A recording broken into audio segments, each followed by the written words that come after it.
आप सुन रहे हैं the story teller Pradeep Kumar के साथ। बहुत समय पहले की बात है। गिरजापुर नामक गांव में एक छोटा सा परिवार रहता था।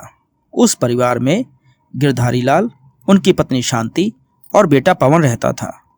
पवन अब जवान हो चुका था, इसलिए उसके माता पिता उसकी शादी के लिए लड़की देख रहे थे। जल्द ही पवन की शादी प्रीति नाम की लड़की से हो जाती है।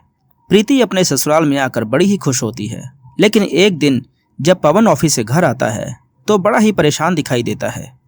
अरे आप आ गए, मैं आपके लिए चाय बना दूं? पवन प्रीति की बात का कोई जवाब नहीं देता। प्रीति दोबारा से चाय के लिए पूछती है। पवन फिर से कोई जवाब नहीं देता।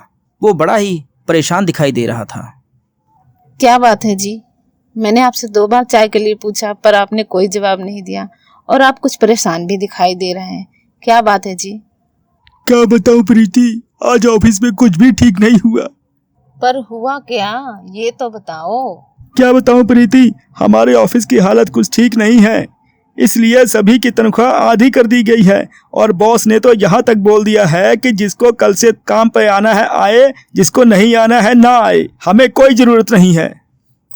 अजी ये तो बहुत बुरा हुआ, हम घर के खर्चे कैसे पूरे करेंगे? ऊपर से बाबूजी की दवाइयों का खर्चा और कल के हमारे बच्चा भी हो जाएगा, तो हम सब ये कैसे पूरा करेंगे? वही सोचकर तो परेशान हूँ। पवन के पास कोई दूसरी नौकरी नहीं होती, इसलिए वह आधी सैलरी पर ही काम करता रहता है। कुछ दिनों बाद घर के हालात बिगड़ने लगते हैं। घर में छोटी छोटी बातों को लेकर लड़ाई झगड़े होने लगते हैं। एक बार तो पवन की जेब में एक भी पैसा नहीं होता। ये बात जैसे ही प्रीति को पता चलती है, वो बहुत दुखी होती है। प्रीति अपनी अलमारी से गुल्लक निकाल कर लाती है और पवन को देते हुए कहती है, मैं इसमें कुछ न कुछ पैसे बचाकर डाला करती थी, आप इसे रख लो, शायद आपके ये काम आ जाए। नहीं प्रीति, मैं इन पैसों को नहीं ले सकता। इन पैसों को तुमने बड़ी मुश्किलों से जोड़ा है, इसे तुम अपने पास ही रखो। प्रीति के बार बार जिद करने पर भी पवन वो पैसे नहीं लेता और चला जाता है। प्रीति भी बाहर आकर खाने की तैयारी करने लग जाती है। तभी अचानक प्रीति की एक सहेली आ जाती है। प्रीति, ओ प्रीति, देखना ये क्या हो गया। क्या हुआ राधा, क्यों इतना परेशान हो? देखना प्रीति, आज मुझे शादी में जाना है और मेरी ये ड्रेस जो है दरवाजे में अटक कर फट गई है। अब मैं क्या पहनूं? अरे तू परेशान ना हो, मैं इसे ठीक कर दूंगी। सच में तू बहुत अच्छी है, मुझे पता था कि तू ही ये कर सकती है, इसलिए तो मैं तेरे पास आ गई। प्रीति अंदर जाकर सुई धागा लाती है और राधा की ड्रेस को ठीक ही नहीं बल्कि बहुत सुंदर बना देती है, जिसे देखकर राधा खुशी से पागल हो जाती है। वह प्रीति को 200 रुपए देती है। अरे नहीं नहीं, ये मैं तुझसे कैसे ले सकती हूँ? अरे नहीं नहीं प्रीति, ये तो बहुत कम है, तूने मेरा काम कर दिया, यही बहुत बड़ी बात है। तुझे ये पैसे रखने ही पड़ेंगे, ये तेरी मेहनत के पैसे हैं। हाँ। प्रीति पैसे ले लेती है और वो अंदर ही अंदर बहुत खुश हो रही होती है कि इन पैसों से वो घर का कुछ सामान ले आएगी। राधा के जाने के बाद प्रीति की सास शांति प्रीति से बोलती है, प्रीति, तुम्हें सिलाई भी आती है? तुमने कभी बताया नहीं। हाँ माँ, थोड़ी बहुत आती है। अगर तुम चाहो तो सिलाई का काम शुरू कर सकती हो, मैं भी तुम्हारी मदद कर दिया करूंगी। क्या सच में? मैं तो हमेशा से सिलाई करना चाहती थी और मुझे सिलाई का बहुत शौक है। ये तो बहुत अच्छी बात है, तुम हमें पहले बता देते तो हम तुम्हें कभी नहीं रोकते। चलो, जो हुआ सो हुआ, अब हमें एक नई सिलाई मशीन लेनी होगी। अब उसके लिए पैसे कहाँ से आएंगे? प्रीति को तभी अपनी गुल्लक का ध्यान आता है। वो अंदर जाती है और अपनी गुल्लक ले आती है। इसमें मैंने कुछ पैसे जमा किए हैं और मेरी सहेली भी अभी मुझे 200 रुपये दे के गई है।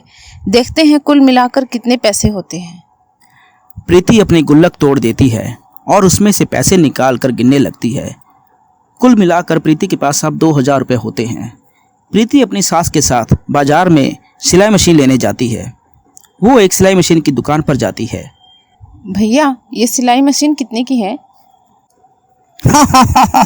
5000 रुपए की है। क्या 5000? भैया, कोई सस्ती सिलाई मशीन नहीं मिलेगी? कितनी सस्ती? आपको कितनी सस्ती मशीन चाहिए, आप बताओ। 2000, हमारे पास बस इतने ही पैसे हैं। ओहो, इतने कम पैसों में तो नई सिलाई मशीन आप भूल ही जाओ। हाँ, मगर मेरे पास कुछ पुरानी सिलाई मशीनें हैं, अगर आप उनमें से लेना चाहो तो देख लो। ऐसा है तो फिर पुरानी मशीन ही दिखा दो। दुकानदार प्रीति और उसकी सास को अंदर लेकर जाता है। वहाँ बहुत सी पुरानी मशीनें रखी होती हैं, लेकिन वहाँ पर एक बिल्कुल नई मशीन भी रखी होती है। क्या ये भी पुरानी मशीन है? जी, आज ही से कोई देकर गया है, बिल्कुल नई मशीन है। मैं ये मशीन आपको 2000 में दे दूंगा। हाँ हाँ, यही मशीन हमें दे दो। हाँ माँ, ये सबसे अच्छी है, इसे ही ले लेते हैं। प्रीति और उसकी सास सिलाई मशीन लेकर घर आ जाते हैं। वो दोनों इस बात से बड़े ही खुश हो रहे होते हैं कि उन्हें इतने सस्ते में इतनी अच्छी सिलाई मशीन मिल गई है। लेकिन उन्हें क्या पता था कि ये सिलाई मशीन कौन सी मुसीबत लाने वाली है। रात को प्रीति पवन को भी अपनी सिलाई मशीन दिखाती है। पवन भी प्रीति की खुशी देखकर बड़ा ही खुश हो जाता है। फिर पवन सो जाता है, लेकिन प्रीति सिलाई मशीन को अच्छे से साफ करने लगती है।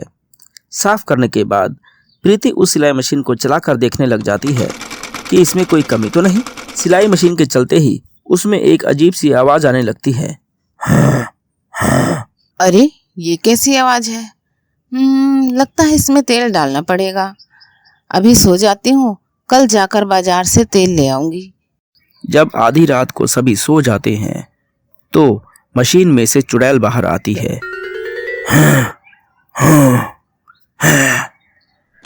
और स्टूल पर बैठकर कपड़े सिलने लगती है।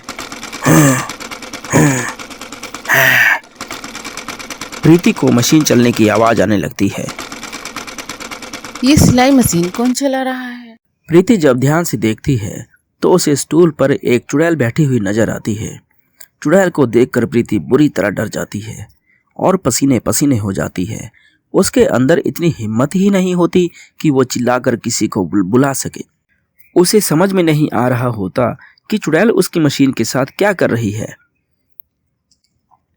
जब प्रीति ध्यान से देखती है तो उसे वो चुड़ैल कपड़े सिलते हुई नजर आती है। आखिर ये चुड़ैल कब जाएगी यहाँ से? और डर के मारी मेरी आवाज भी नहीं निकल रही है। आखिर ये सिल क्या रही है? और अंधेरा इतना ज्यादा है कि मुझे कुछ दिखाई भी नहीं दे रहा। काफी देर इंतजार करने के बाद चुड़ैल चली जाती है। उसके जाते ही प्रीति जल्दी से कमरे की लाइट जलाती है और अपने पति पवन को उठाती है। अरे जल्दी उठो, जल्दी जल्दी। क्या है प्रीति, तुम भी ना ऐसे चिल्ला रही हो जैसे तुमने कोई भूत देख लिया हो। भूत नहीं, चुड़ैल। चुड़ैल को देखा है मैंने। आप जल्दी उठिए और कुछ करिए जल्दी से। पवन नींद में प्रीति की बात ठीक से नहीं सुनता। प्रीति उसे जगा जगा कर थक जाती है, लेकिन पवन नहीं उठता। फिर प्रीति भी थक हार कर सो जाती है। सुबह जब प्रीति उठती है तो वो देखती है कि मशीन पर जो उसने कपड़ा रखा था उसकी जगह एक सुंदर सी ड्रेस रखी हुई है। अरे, ये कितनी खूबसूरत ड्रेस है, पर ये आई कहाँ से? और जो रात में मैंने कपड़ा काट कर रखा था वो कहाँ गया? लगता है कल रात में चुड़ैल यही सिल रही थी। प्रीति तो इस बात से बड़ी खुश हो जाती है क्योंकि बिना मेहनत किए उसे इतनी सुंदर ड्रेस मिल जाती है जिसके बदले उसे काफी अच्छे पैसे मिलते हैं। अगली रात फिर वही होता है। जब सभी लोग सो जाते हैं तो चुड़ैल आती है और कपड़े सिलकर चली जाती है। प्रीति दिन में सिलाई करती और चुड़ैल रात को। ऐसे प्रीति का दोगुना काम हो जाता था और उसे काफी अच्छे पैसे मिल जाते थे। बहुत जल्द ही प्रीति ने काफी पैसे इकट्ठे कर लिए थे, जिससे उसके घर के हालात काफी बेहतर हो गए थे। एक दिन पवन ने प्रीति से उसके काम के बारे में पूछा। प्रीति, तुम्हारा सिलाई का काम तो बहुत अच्छा चल रहा है। मुझे यकीन नहीं होता कि तुम इतने सारे कपड़े अकेले कैसे सिल लेती हो। जी, मैं वो। क्या हुआ प्रीति, तुम क्या कहना चाहती हो? साफ साफ बोलो। मैं ये कपड़े अकेले नहीं सिलती। उस रात मैंने आपको उठाया था ना कि कमरे में कोई चुड़ैल है। वहाँ सच में एक चुड़ैल थी जो मशीन पर रखे हुए सारे कपड़े सिल रही थी, और सुबह जब मैं उठी तो सारे कपड़े सिले हुए थे। इस तरह वो हर रोज आती है और मशीन पर रखे कपड़ों को सिल जाती है। इस तरह मैं रोज दुगना काम कर पाती हूँ। मुझे तो यकीन नहीं होता कि अपने घर में चुड़ैल आती है और तुमने मुझे बताया भी नहीं। मैंने इन्हें बताया था लेकिन ये विश्वास नहीं करते। फिर मैंने सोचा कि घर के हालात ठीक हो जाएं तब बता दूंगी। चलो अब छोड़ो जो भी हुआ, पर भला हो उस चुड़ैल का जिसकी वजह से हमारे दिन अच्छे हो गए। अच्छा प्रीति, तुम एक काम करो, उस चुड़ैल के लिए एक अच्छा सा ड्रेस बनाकर सिलाई मशीन पर रख दो, उस चुड़ैल को अच्छा लगेगा। हाँ माँ जी, ये तो अच्छी बात है। अगले दिन प्रीति एक सुंदर सी ड्रेस बनाती है और मशीन पर रख देती है। रात को जब चुड़ैल आती है तो वहां पर एक सुंदर सा कपड़ा देखती है। वो उस कपड़े को उठाकर देखने लग जाती है। वो कपड़ा उसे इतना ज्यादा पसंद आता है कि जब उसे वो पहनती है तो बहुत ही खुश हो जाती है, जैसे उसने पहली बार नए कपड़े पहने हों। हमेशा दूसरों के लिए कपड़े सिले और खुद फटे पुराने कपड़े पहने। सारी जिंदगी मेरे लिए किसी ने कुछ नहीं किया, उल्टा मेरे ही पति ने मुझे पैसों के लिए मार डाला। आज मेरे लिए किसी ने ये कपड़े सिले, बहुत ही अच्छा लग रहा है। चुड़ैल की आंखों में आंसू आ जाते हैं और प्रीति को चुड़ैल की सारी सच्चाई पता चल जाती है। आप सुन रहे थे the story teller Pradeep Kumar के साथ।